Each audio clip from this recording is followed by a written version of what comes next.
नमस्कार। Talk for change series के इस इंग्लिश लर्निंग एपिसोड में हम लोग द हिंदू न्यूज़पेपर, जो कि इंडिया का सबसे टॉप मोस्ट न्यूज़पेपर माना जाता है, इसके माध्यम से इंग्लिश लैंग्वेज को काफ़ी सरल और व्यवहारिक तरीके से एक फिल्म की कहानी की तरह रियल लाइफ की घटनाओं की जो बातें होती है उसके साथ जोड़कर हम इसको सीखने का प्रयास करेंगे। खास करके यह इनिशिएटिव उन सभी कॉम्पिटिटिव एग्ज़ाम की तैयारी करने वाले स्टूडेंट के लिए लाभदायक होगा जो इंग्लिश में थोड़ा वीक हैं, या फिर उन्हें ऐसा लगता है कि इंग्लिश में अच्छे से नहीं लिख पाता हूँ, नहीं बोल पाता हूँ या नहीं पाती हूँ। तो उनके लिए इनिशिएटिव मुझे लगता है काफ़ी ज़्यादा मददगार साबित होगी। तो चलिए शुरू करते हैं। देखिए, सबसे पहले हम लोग इसमें आपको एक कॉन्टेक्स्ट देंगे, कहानी बताएंगे, और उस कहानी का क्या एप्लीकेशन उस वर्ड का है इसके माध्यम से आपको रिलेट करवाएंगे। तो चलिए देखिए, सबसे पहला जो वर्ड यहाँ पे आपको देखने को मिल रहा है, केम डाउन हैवली, है ना। ये वर्ड है केम डाउन हैवली। आप यहाँ पे एक पिक्चर देख पा रहे हैं, ये एकता कपूर का पिक्चर है जो कि बॉलीवुड सेलिब्रिटी हैं। अभी इनके बारे में ये वर्ड सुप्रीम कोर्ट ने यूज किया है। सुप्रीम कोर्ट ने काफ़ी हैवली तरीके से, काफ़ी आलोचनात्मक तरीके से ये कमेंट किया है। तो ये केम डाउन हैवली का अर्थ होता है स्ट्रॉन्ग क्रिटिसिज्म, यानी कि काफ़ी स्ट्रॉन्ग क्रिटिसिज्म किसी के बारे में जब हम करते हैं या फिर पनिश किसी को करते हैं, तो इसके संदर्भ में ये केम डाउन हैवली वर्ड आता है। तो जैसे ही केम डाउन हैवली वर्ड आपके सामने आता है तो आपके माइंड में जो मैंने स्टोरी बताई एकता कपूर के बारे में, सुप्रीम कोर्ट ने कैसे टिप्पणी की है, तो ये बात आपको याद रहेगी। तो आप इसका वर्ड यूज कर सकेंगे किसी भी कॉन्टेक्स्ट में। तो जैसे कि इसके लिए अगर आप एक सेंटेंस बनाएं अपने मन में, जो कि मैं आपको यहाँ बता रहा हूँ कि कैसे आप इसको सेंटेंस बना सकते हैं। जैसे केम डाउन हैवली है, तो यहाँ पे एक सेंटेंस है, supreme court on Friday came down heavily on producer Ekta Kapoor over objectionable content in her web series triple x. तो ये ट्रिपल एक्स सीरीज उन्होंने बनाई थी OTT प्लेटफॉर्म पे।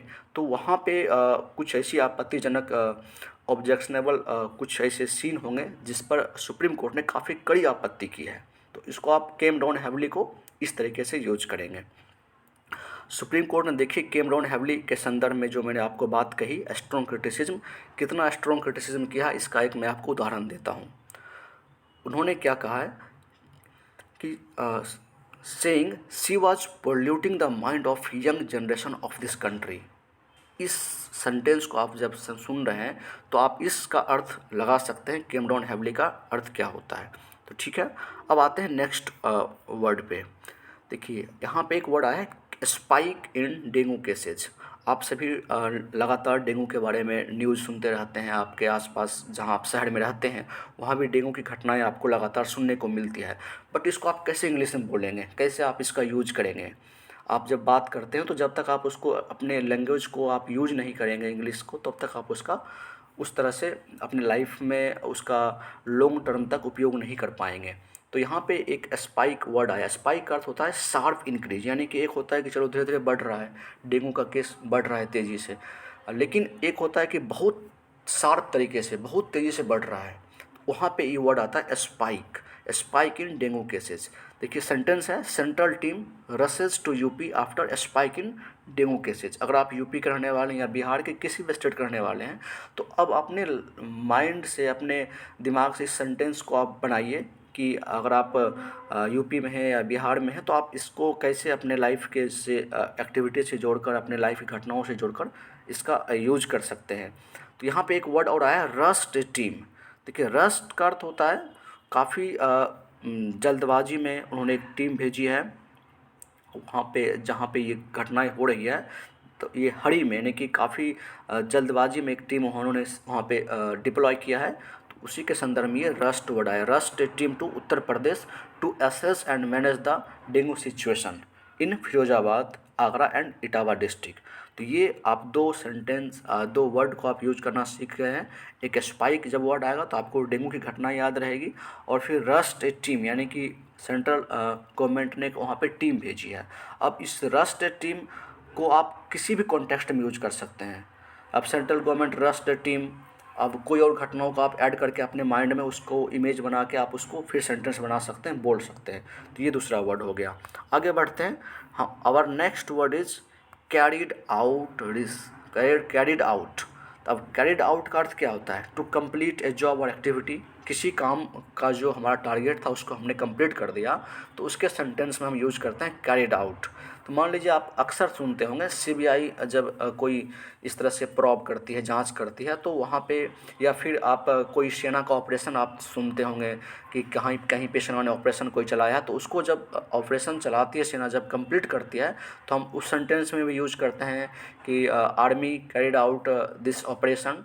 तो उसी तरीके से यहाँ पे वर्ड यूज आया है कैरिड आउट। यहाँ पे स्टोरी क्या है? स्टोरी आप इस तरह से याद रखिए कि यहाँ पे स्टोरी है कि दो आईएएस ऑफिसर हैं जो कि यहाँ पे जो इलीगल तरीके से किसी एक्टिविटी में शामिल हुए हैं, तो उनको अरेस्ट किया गया है, और अरेस्ट करने के बाद फिर उनको कस्टडी में भेज दिया गया है। तो उसी के कॉन्टेक्स्ट में ये agency had carried out searches across the state. उन्होंने राज्य के सभी जगह पे वो अपना सर्च ऑपरेशन चलाया, सर्च किया, तो उसे कैरिड आउट हम कर सकते हैं। तो चलिए ये आगे हम बढ़ते हैं। Our next word is rule out. अब रूल आउट एक वर्ड है। रूल आउट यहाँ पे आपको स्टोरी ये याद रहना चाहिए कि मान लीजिए रशिया और बिडेन जो यूएस के प्रेसिडेंट हैं, उन दोनों के बीच में मीटिंग होने वाली है, बट कुछ आपस में संशय है कि क्या होगा क्या नहीं होगा। तो उसमें क्या है कि रूल आउट कर होता है कि अगर किसी कोई मीटिंग होने वाली है, संभावना है मीटिंग होने की, तो किसी को हम जब एक्सक्लूड कर देते हैं उससे किसी संभावना जो होनी थी मीटिंग की, उसको हम कैंसिल कर देते हैं, डिनाई कर देते हैं, तो हम रूल आउट करते हैं। तो इसका आप सेंटेंस कैसे बनाएंगे?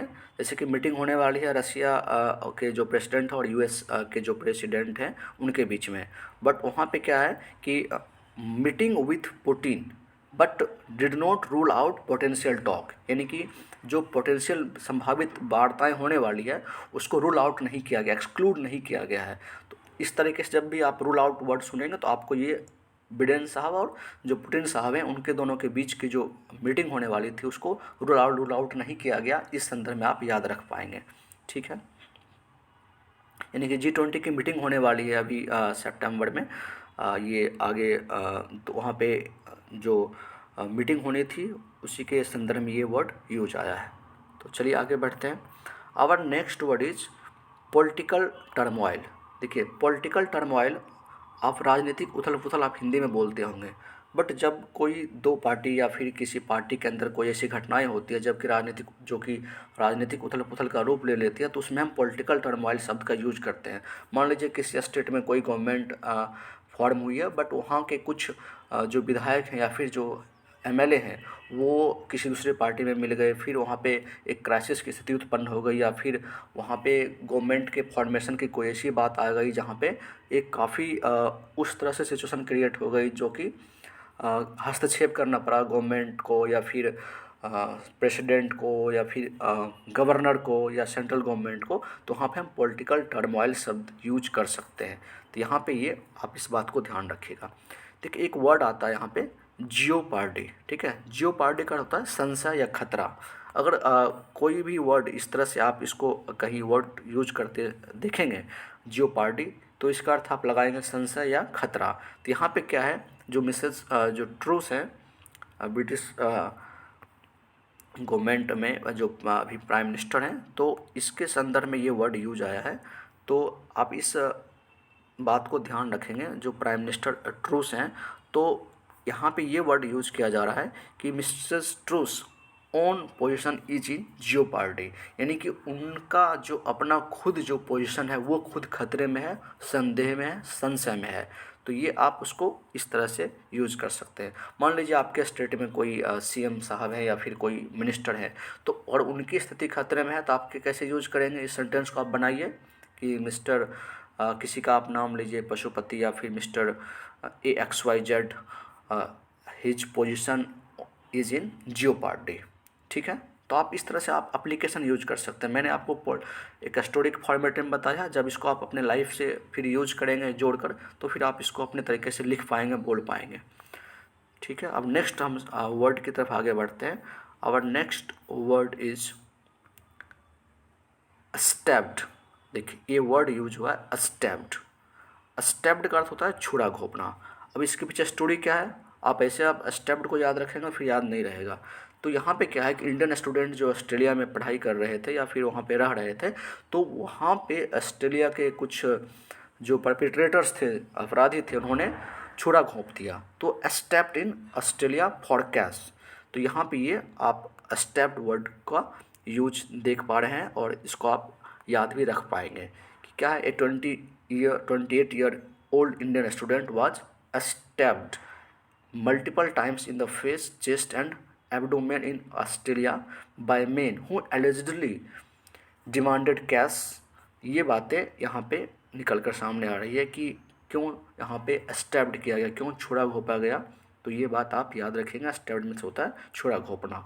और फिर देखिए एक वर्ड आता है जब किसी के खिलाफ हम एक्शन लेते हैं, जो दोषी होता है उसको इंग्लिश में बोलते हैं परपिट्रेटर्स। ठीक है, परपिट्रेटर्स, अपराधी या दोषी को हम बोलते हैं परपिट्रेटर्स। कोई घटना हुई है, जब उस पर कोई पुलिस एक्शन लेती है तो हम कह सकते हैं कि परपिट्रेटर्स, यानी कि अपराधी है वो, action taken against the perpetrators. ठीक है। Our next word is wounds. Wounds मतलब जख्म होता है, घाव होता है। जब भी किसी को छुरा घोंपेगा तो उसके चेहरे पर वो जख्म आएगा, उसके लिए ऊंड यूज होता है। जैसे कि सेंटेंस अगर मैं आपको बताऊं कि he suffered multiple stab wounds to his face, यानी कि जो छुरा घोंपा है उसके चेहरे पे, चेस्ट पे, तो उसके कारण जो जख्म हुआ है उसके लिए उंड वर्ड यूज होता है, उंड्स, WOUNDS। ठीक है। Our next word and application is mitigate. Mitigate का अर्थ होता है कम करना, घटाना। बट इसका एप्लीकेशन क्या है, मान लीजिए आपको मैं स्टोरी बता रहा हूँ कि अभी भारत में जो मॉनेटरी पॉलिसी घोषित की जाती है तो उसमें बहुत सारी बातें ध्यान रखी जाती है कि क्या हमारा जो अभी इकोनॉमिक ग्रोथ है वो स्लो है या फिर उसकी स्थिति अच्छी है, IMF का क्या फोरकास्ट है, वर्ल्ड बैंक ने क्या रिपोर्ट यहाँ पे दी है भारत के बारे में। तो अगर स्थिति ख़राब हो जाती है, यानी ग्रोथ रेट हमारा कम हो जाता है, स्लो डाउन की स्थिति आ जाती है, तो उसको हम किसी तरह से कम करने के लिए जो स्टेप उठाते हैं उसको हम मिटिगेट करते हैं। यानी कि जो सिचुएशन है, जो क्राइसिस है, उसको कैसे हम कम कर सकते हैं, घटा सकते हैं, तो उसके लिए मिटिगेट वर्ड यूज में आता है। तो इसके लिए मैं आपको एक उदाहरण दे रहा हूँ। मान लीजिए कि एक सेंटेंस है, India could do to counter और मिटिगेट द स्लो डाउन। यानी कि स्लो डाउन है, अब स्लो डाउन को हमें कम करना है। तो इस स्लो डाउन के साथ जोड़कर आप मिटिगेट को याद रखिए कि स्लो डाउन भारत में हो सकती है, तो इसके लिए कैसे हम उसको कम कर सकते हैं। तो ये वर्ड यूज आएगा स्लो डाउन के कॉन्टेक्स्ट में, तभी आप इसको याद रख पाएंगे और फिर आप इसका यूज कर पाएंगे। तो ठीक है, काउंटर और मिटिगेट द स्लो डाउन। ठीक, मुझे उम्मीद है कि आप इसको इस तरीके से याद कर पा रहे होंगे। अगर आपको ये मेरा प्रयास अच्छा लगता है तो प्लीज़ आप इस चैनल को सब्सक्राइब कर लें, लाइक करें और अपने दोस्तों के साथ जो भी इंग्लिश सीखना चाहते हैं, जानना चाहते हैं, अपने फैमिली के किसी मेंबर को आप शेयर कीजिए, अपने दोस्तों के साथ शेयर कीजिए और उसे बताइए कि आप आसानी से इंग्लिश सीख सकते हैं। ये सिर्फ दिमाग का फियर होता है इंग्लिश के बारे में, बट इंग्लिश सबसे ईजी लैंग्वेज माना जाता है। एक वर्ड यहाँ पे एक और वर्ड है इम्पेडिमेंट्स, यानी कि इसका अर्थ होता है अवरोध या बाधाएं। जब आपके रास्ते में, मान लीजिए मैं आपको स्टोरी बताऊं कि आपके रास्ते में बहुत सारी बाधाएं हैं, तो आप क्या कहेंगे, there are so many impediments in my way. तो इम्पेडिमेंट्स का अर्थ होता है बाधाएं, अवरोध। उसी में ये यहाँ पे कॉन्टेक्स्ट में यूज किया गया है कि note create impediments for growth, यानी कि जो ग्रोथ है, जो वृद्धि है, उसके लिए कोई बाधा नहीं है। इसके लिए वर्ड आया अवरोध और बाधाएं। ठीक है। हमारा नेक्स्ट वर्ड है यहाँ पे कि रिडक्शन ऑफ, खास करके जो द इंटेंसिटी ऑफ कॉन्फ्लिक्ट होता है उसके लिए एक वर्ड यूज में आता है डी एस्केलेशन। आप अक्सर जब चाइना और इंडिया के बीच में इस तरह से जब बातें होती है, वहाँ पे टसल होता है सीमा पे, इस तरह से आप देख ही पा रहे हैं कि LAC जो लाइन ऑफ एक्चुअल कंट्रोल है, वहाँ पे इंडिया और चाइना की जो मिलिट्री है दोनों तरफ से आपस में लगातार वार्ताएं कर रहे हैं कि किस तरह से उसको डी एस्केलेट किया जाए, यानी कि उसकी जो इंटेंसिटी है खास करके कॉन्फ्लिक्ट की उसको कम करने के सिचुएशन को हम बोलते हैं डी एस्केलेशन। ठीक है, जब भी इंडिया चाइना के बीच में जब कोई बात होगी, कोई क्लैशेज होते हैं, तो फिर उसमें आप ये वर्ड याद रखेंगे, डी एस्केलेशन। फिर डिप्लॉय का अर्थ होता है तैनात करना। मान लीजिए अपने कोई सैनिक को जम्मू कश्मीर भेजा गया है, तो central government has deployed the military. तो आप याद रखेंगे जब सैनिक को हम कहीं तैनात करते हैं तो उसमें डिप्लॉय वर्ड का यूज आता है। उसी तरह से डी इंडक्शन है, यानी किसी को प्रवेश करने से रोकना, किसी हमारे सीमा में कोई प्रवेश ना करे, डी इंडक्शन। तो ये आप इस सेंटेंस को इस तरीके से इस वर्ड को यूज कर सकते हैं। आवर नेक्स्ट वर्ड इज़, देखिए आप लोग फ्लाइट में आते हैं जाते हैं, आपस में आप बहुत सारी बातें फ़्लाइट के बारे में करते रहते हैं, बट जब फ़्लाइट लैंड करता है, फिर फ़्लाइट जब उसके बाद ऊपर में उड़ान भरती है, तो इसके लिए क्या वर्ड यूज में आता है, ताकि आप जब कहीं जाएं एयरपोर्ट पे या फिर कहीं भी कुछ अपनी बात रखें, एरोप्लेन से आप कहीं आते जाते हैं, तो आप कैसे उसको बोलेंगे। तो यहाँ पे देखिए एक वर्ड है टेक ऑफ या टुक ऑफ, यानी कि उड़ान भरा, यानी कि कहीं से आप दिल्ली में आप बैठे और वहाँ से आप उड़ान भरते हुए आप पटना लैंड करेंगे, लैंड इन करेंगे। तो वहाँ पे टेक ऑफ या टुक ऑफ यानी कि उड़ान भरा, ये V2 हो गया। टेक टुक टेकन होता है, तो टुक ऑफ यानी कि उड़ान भरना। फ्लाइट टुक ऑफ, उड़ान भरना, आप याद रखेंगे फ्लाइट टुक ऑफ, उड़ान भरना। तो कहाँ से उड़ान भरना, जहाँ से आप बैठते हैं फ्लाइट में, वहाँ से उड़ान भरने को बोलते हैं टेक ऑफ और टुक ऑफ। ठीक है, यहाँ पे क्या वर्ड यहाँ पे यूज किया गया है, देखिए आप यहाँ पे the flight took off OFF from the Dubai international airport at 10 AM and landed in Bengaluru at 3:30 PM। तो ये लैंडेड इन, जहाँ पे हम ड्रॉप करते हैं, उतरते हैं, वहाँ लैंडेड इन कहते हैं, और फिर टुक ऑफ या टेक ऑफ को हम उड़ान भरना कहते हैं। तो इसका व्यवहारिक यूज करना मुझे उम्मीद है कि आप सीख गए होंगे। आगे बढ़ते हैं। अवर नेक्स्ट वर्ड इज, अभी आपने देखा ऊपर में कैरेज आउट, उसी को कैरिड आउट बोलते हैं, तो समाप्त करना, पूरा करना, अंजाम देना। तो अभी जो INS अरिहंत है वो उन्होंने सक्सेसफुली लॉन्च किया है, यानी कि पूरा किया है सबमरीन जो लॉन्च्ड बैलिस्टिक मिसाइल है SLBM, जो कि इंडिया का सबसे सेकंड स्ट्राइक न्यूक्लियर कैपेबिलिटी है। ये INS अरिहंत ने ये जो लॉन्च किया है, इसके लिए आप इस वर्ड को यूज कर सकते हैं, INS अरिहंत कैरिड आउट की मिसाइल टेस्ट। ठीक है, नेक्स्ट वर्ड हमारा है, कुछ जो इम्पोर्टेंट वर्ड है उसको हम देखते हैं। देखिए कॉन्कॉक्शन है। कॉन्कॉक्शन यानी होता है मिश्रण होता है, यानी कि जब आप कफ सिरप पीते हैं ना, ये वर्ड यूज आया अभी हाल फिलहाल में, जो गाम्बिया में कफ सिरप पीने से कुछ बच्चों की मौत हो गई, डेथ हो गई, तो उसमें ये वर्ड इस तरह से यूज में आया है, कॉन्कॉक्शन। कॉन्कॉक्शन का अर्थ होता है कि किसी कफ सिरप में या दवाई में जब कुछ मिलाते हैं, दो कॉम्बिनेशन करते हैं, तो उसको कॉन्कॉक्शन कहते हैं। कॉन्स्टिट्यूटेड का अर्थ होता है गठित करना, कि मान लीजिए central government has constituted A team, तो कॉन्स्टिट्यूटेड ए टेक्निकल टीम और टेक्निकल कमिटी के रूप में कॉन्स्टिट्यूटेड वर्ड का यूज किया जाता है। अब कम्स डाउन हैवली, मैंने अभी आपको ऊपर बताया ही है, एकता कपूर की स्टोरी आपके माइंड में याद जैसे ही आएगी, आप कम्स डाउन हैवली के बारे में आप आराम से यूज कर सकते हैं। ठीक है, came down heavily, Kemps down heavily, वही V1 V2 है।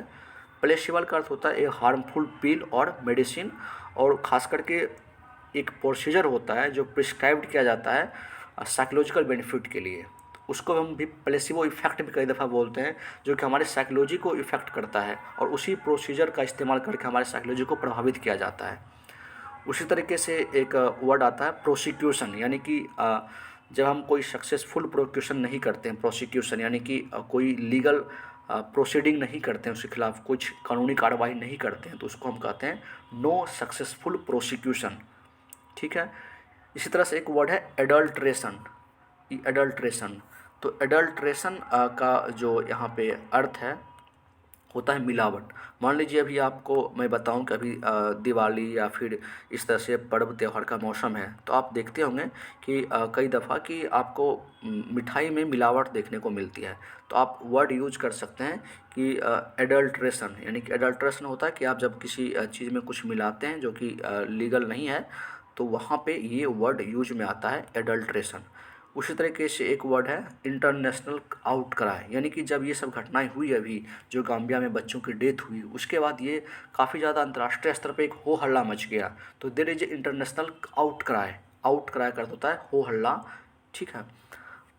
इसी तरीके से एक वर्ड आप अक्सर सुनते होंगे कूप।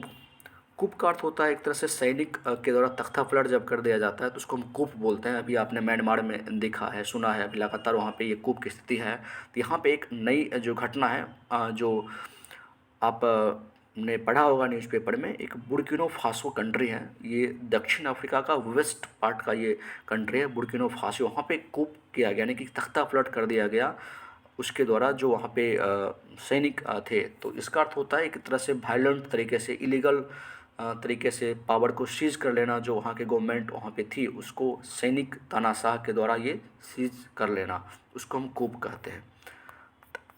Our next word is sink. देखिए आप कई दफ़ा रिवर में जाते हैं तो कई दफ़ा देखते होंगे, आप कहानी सुनते होंगे, नाव पलट गई, बच्चे डूब गए या फिर नाव डूब गया पानी में, तो सिंक का अर्थ होता है डूबना।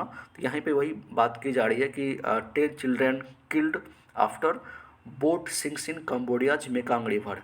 मेकांग रिवर में जो है बोट डूबने से 10 बच्चे की मृत्यु हो गई, तो इसके लिए वर्ड आया है सिंक्स।